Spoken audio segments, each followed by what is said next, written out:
Alright guys, we're gonna be building a Romex spinner like this. It's gonna be a wire dispenser.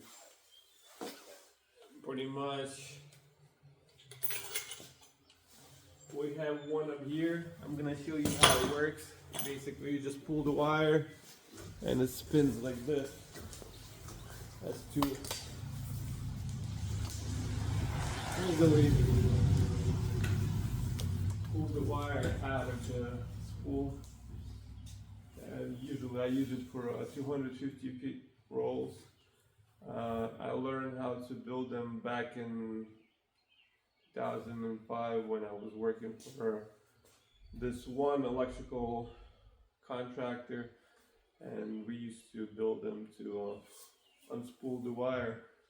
I don't really use 1,000-foot rolls just because they're harder to maneuver, and these are a lot easier to use. Usually I bring like 10 rolls of 14-2 to pull all the home runs in the house. Like if the house is a smaller house, 2,000 square foot or under, usually 12 or 10 rolls of 250-foot rolls.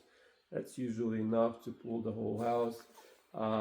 Usually pull all the home runs at first, and once I'm done with the home runs and I have some leftovers from those rolls, I just pull the circuits, nothing gets wasted. And I just, from my experience, I prefer smaller rolls instead of the 1,000-foot. They're a lot heavier and you're not really winning anything by buying them. And especially if you build those, you can technically pull as many home runs as you want. I used to pull 5 to 7 home runs at a time. I would just nail pieces of wire and I would just hook up these spinners, and it would be a lot quicker than pulling one individual roll at a time and basically going up and down the steps of your step ladder. That's why pretty much I'm gonna show you how to build them. You can buy one similar to this for like $100 bucks, $150. I looked on Amazon, but this is gonna cost you say $5-6 to build one if you wanted to.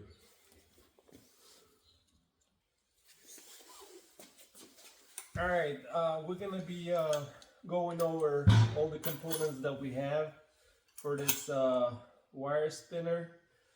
First, you're gonna need, I have a 1/4 inch bolt. It's a 1/4 inch thickness by 6 inches long, and basically I made a hook out of it. That's gonna be needing for, that way you can put this over your piece of wire sticking up of your loop up in the ceiling. And then you're gonna need a washer also. This is gonna help spin more freely, like this. Then you're gonna need this bracket. What I did was I bought this is like 1.25 inches, I believe, by 1/4 inch thickness steel. I picked one up from Home Depot. It was like 5-6 feet long, and then I cut it in pieces, and I bend these on a metal bender, but you can use a vise. So it's gotta be a 3.5 inches of thickness of 2x4, and then about another 4 inches down on each side of the 2x4 to secure it. And then you're gonna have 2 screws on each side to attach your 2x4. And after, you're gonna need some kind of wire. This is a 14-3 for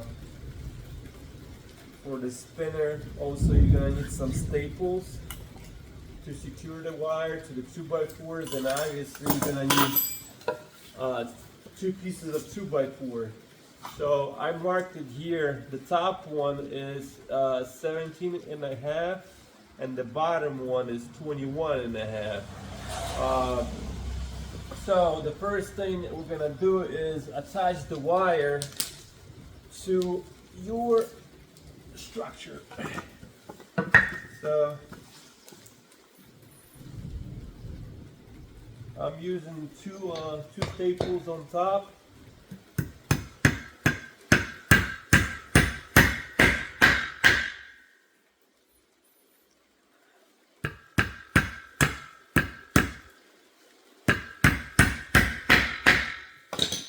Then you want to leave some slack, about this much.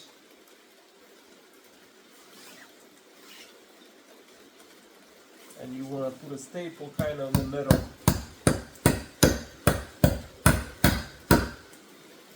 You probably want it like that. So that should be good. Then you want a staple on this side, and you want to have about equal slack as the other side. It's raining outside pretty good.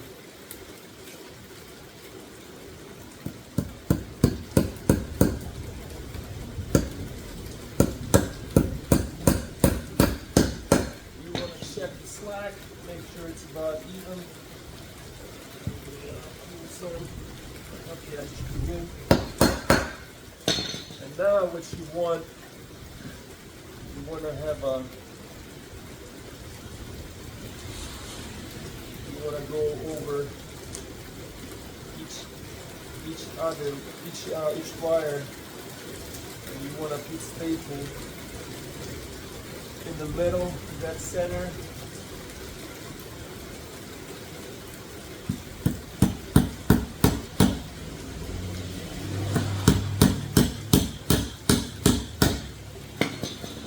Make sure it's tight. You want to put two more staples on each side of the first staple.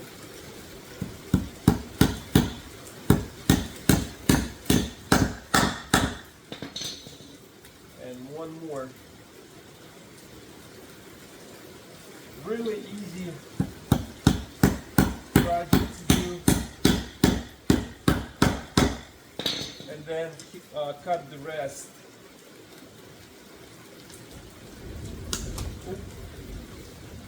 And same thing on this side, and that's what it looks like now. Now the last thing that we have to do is attach the metal bracket. And before you do that, you want to put the bolt through like this from the bottom up. And now you want to attach this bracket to the 2x4. Just get rid of this wire.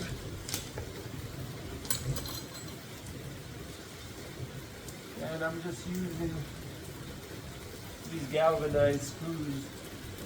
They're 1/4 inch thick, I believe, and they're 1.25 inches long. But you can use anything that you want. Anything will, as long as they hold the bracket to the 2x4. And you want to be kind of in the center.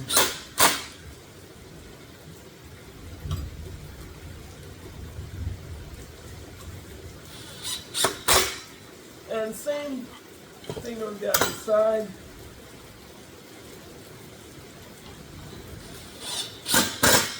It doesn't have to be perfect. It will work. No matter how ugly it is. I mean, this came out pretty good. You just gotta make sure you don't lose this bolt, because sometimes they come out like this, and then you gotta get yourself a new bolt. If this bolt would be had threads all the way, I could have put the, man, this thing got stuck. I had the threads all the way, I could have put a locking knot on this side, but the threads is only in the beginning, so basically that's how easy it is to build one yourself. And I mean, if you would only use one, I guess it's not a big deal to go out and spend $150 in a spinner. But if you have working by yourself, it's one thing. But if you got some helpers and stuff, and you gotta buy 10 of them, it adds up real quick. And especially if it only takes me like what, under 5 minutes to build one, definitely worth your time and your money. Thanks for watching.